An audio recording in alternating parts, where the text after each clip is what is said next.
there's a 6% chance that I'm in focus. I like those odds.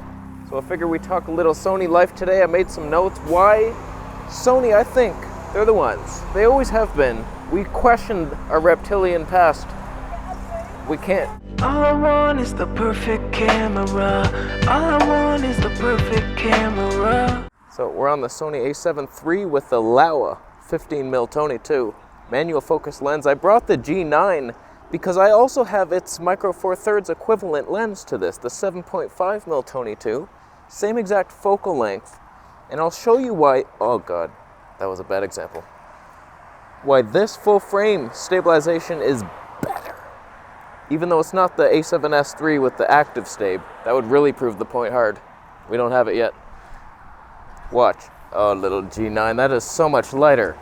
Oh, I talked myself out of this whole thing.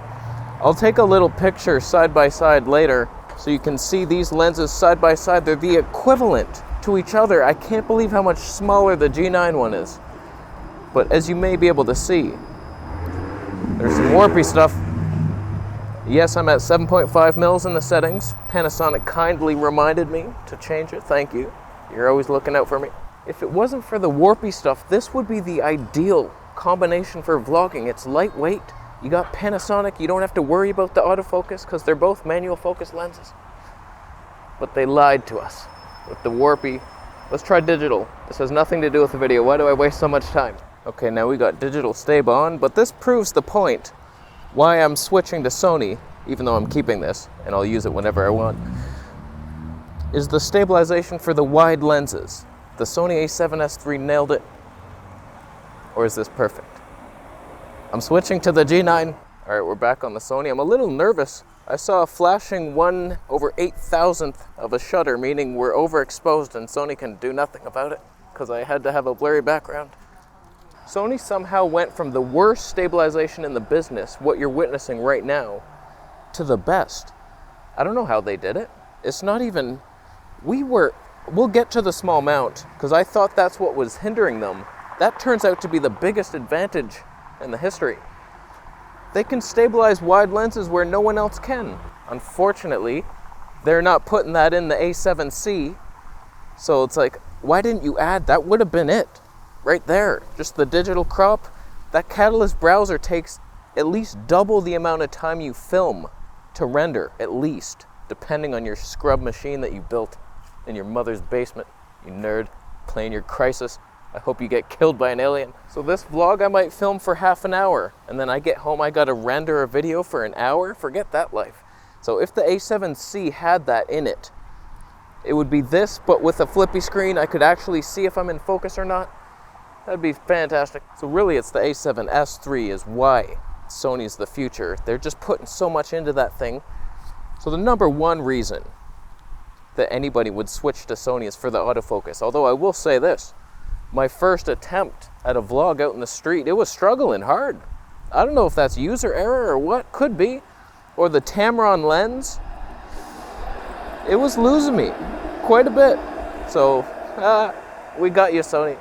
That's bullshit. I've heard they struggle in S-Log 2, these older ones, the A7 III, but in the A7S III, Club Land. Oh, VHS tapes. Those are, why are you giving those away? But just initial impressions, that Tamron 17-28 was losing me in low light. That seems to be what happens. You go under shade of a tree and then, it freaks out. But in general, Sony autofocus is so smooth and fantastic. It just, the smoothness of it. Why did I bring a manual focus lens to demonstrate that? Any autofocus system can get you sometimes, but it's the reliability that Sony, maybe not this camera with that lens, we'll figure it out, but it's just so smooth and easy and fun. Although I must say this, for slow motion, Fuji kills this thing at least. I don't know about the A7S, but I'm pointing it at squirrels. It's not knowing what to do, whereas Fuji just knows. Like, yeah, the squirrel is probably your focus. The Sony's just doing like closest focusing distance to grass and shit. I'm like, the squirrel. Look at the squirrel, you hobo. And they're not doing it.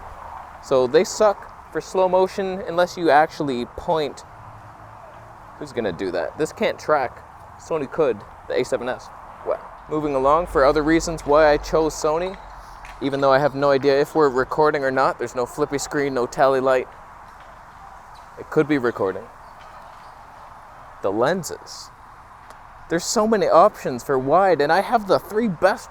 Thank you, Flat Earth Santa. This is one that was on my radar. It's heavier than I'd like, but I imagine it's glorious.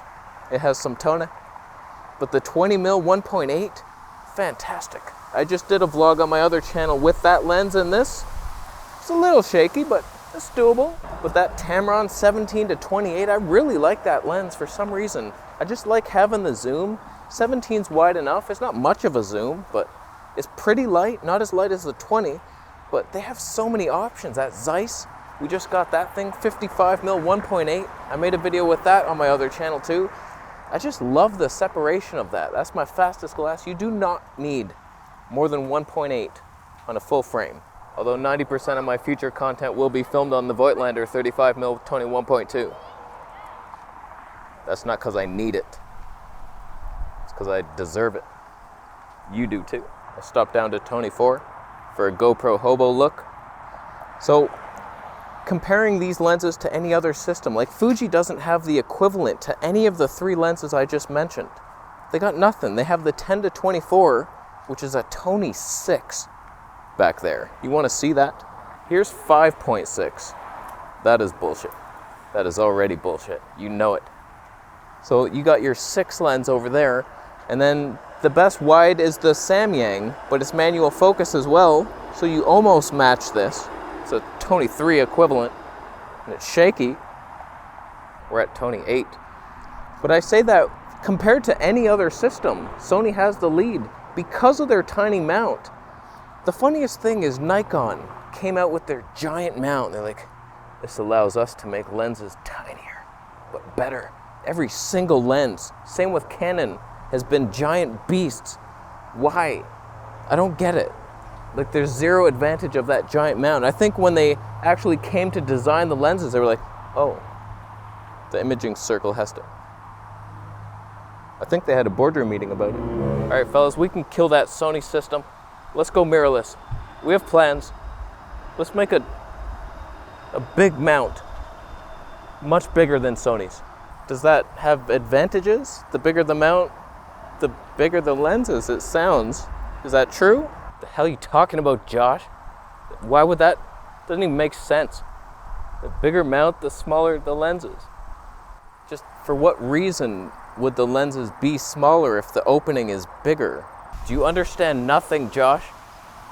The bigger the end, the bigger the back end will be, and then you can taper it down to the front.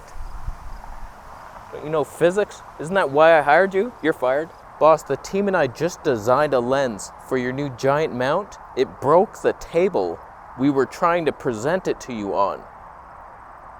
It was a Tony 4. God, you're dumb, Josh. You're so dumb. Let's go with the big mount. It's good. Oh, the glory. We stopped down to Tony 5.6 to appreciate the beauty, even though it's so small. The wide lenses never highlight it the way I thought they would. Still, the beauty is ours. So Sony lenses are the truth. I'm telling you, they were designed for autofocus since day one. They knew it, and they're small, they're light, they're expensive. That's not fun. That's not funny. Oh, the dust storms. Is this camera dust proof? But I think they have the best system for YouTubers. Best video lens. It's so windy. You would see it if my hair was still there. But the fact that they have Tamron and Sigma all just developing lenses for them, I think Sony are the best lenses. But then you have their third party, which are usually decent. But that Tamron lost me hard. Another advantage is the auto exposure. It should be doing a decent job. I think Fuji might lead the industry in this area. But Sony's good, Sony's smooth. They have face priority in multi-exposure metering modes. At least they let you try. With Canon, it's like, oh, you want to use C-Log? Sorry, we'll expose for the highlights and you do the rest. You can do nothing. I'm trying to pay attention. I'm holding this by the lens, and it's a manual focus lens. I keep changing the focus. I'm a moron. but I notice it. So if I ever go out of focus, don't blame the Sony autofocus system. It's me. But Sony in general has just good, smooth, fast auto exposure that you can trust. Another reason to go with Sony, they have the best slow motion in the business. 240 frames per second, it looks decent. It's a little better than Fuji's. Fuji might even have better autofocus in that mode. I've got such beautiful footage with that Fuji. You point it, it knows. But compared to Canon, they're still in 120. What the hell is that gonna do for anybody? What kind of street would you even cross?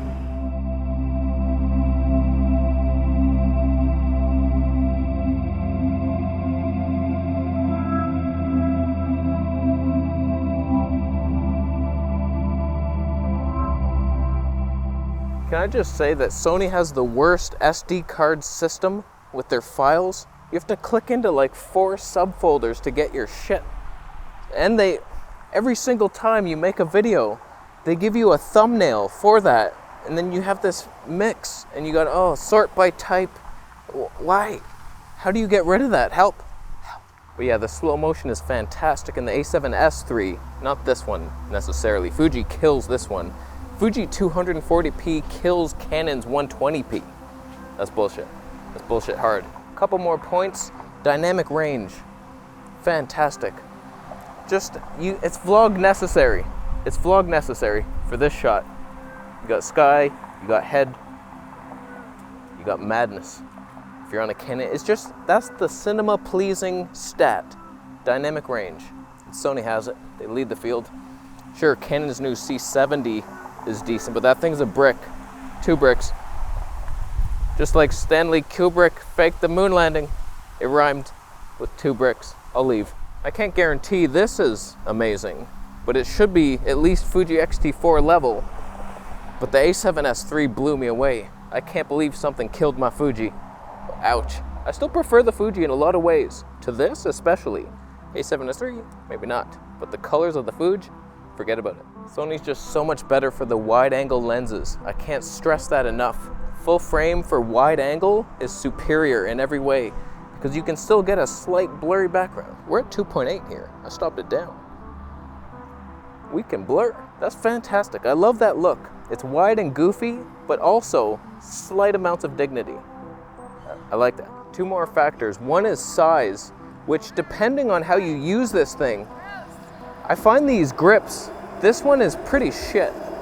My pinky's like almost, I can sometimes hang on, but it's not very comfortable if you're actually going out because I want to test those long lenses and they're pretty heavy. And on this grip, I don't know about that. So size can bite you in the ass, but for hobo vloggers, size is always good to have minimized because the less weight, the better. And usually I'm on a tripod, but I find I have to baby this thing to even get somewhat respectable stabilization. It has to be handheld by the lens or you're not doing it and you have to walk slower than you usually would. How's it performing so far? Is it amazing? But the size advantage is real and even their APS-C bodies are tiny if you wanted to go for reach, I might even consider getting one day because I have some nice long lenses so you get extra reach. B-roll town, I'd sign up for mayor if you'll have me. And the last factor is just Sony doesn't really cripple anything on purpose. Their A7S III competes with their best cinema cams. It's just a couple things like the variable ND filters. Like we can't do that in IBIS apparently, according to Max Yuriev. Thanks for the information. Contrast that with Canon, who cripples every single camera until their best one. Like the C500 Mark II, you get that, you got everything. But then even the C70, like no viewfinder, no RAW in a cinema camera. Oh, they don't need that, do they? Every single one, the R5 overheats, can't expose in C-Log. The A7S III fixed so many things where it's just like, my God. Like this one was a little crippled with the flippy screen not flipping properly and the IBIS being shit. But from what I've seen, I don't mean to toot my own stabilization arm here, but this footage looks much better than a lot of other Sony users. What the hell are y'all doing? What are you holding it by, the grip? Every step you take, it's gonna shake, you morons. Oh, this is good, it's fine. It's a grip, just backwards. Your vlog sucks, hobo. So let me know if you agree. Godspeed, scooter man. Godspeed. Is Sony the way? I think they are. They always have been. We were just waiting for that A7III a little too long. But those who wait shall deserve. And I think that's it. Thank you, my friend, for the donations, testing out your lenses.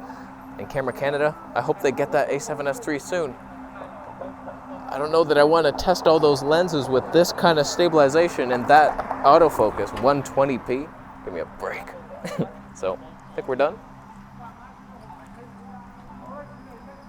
I'm gonna leave after you buy a Camera Conspiracies t-shirt. Subscribe for more videos. See ya.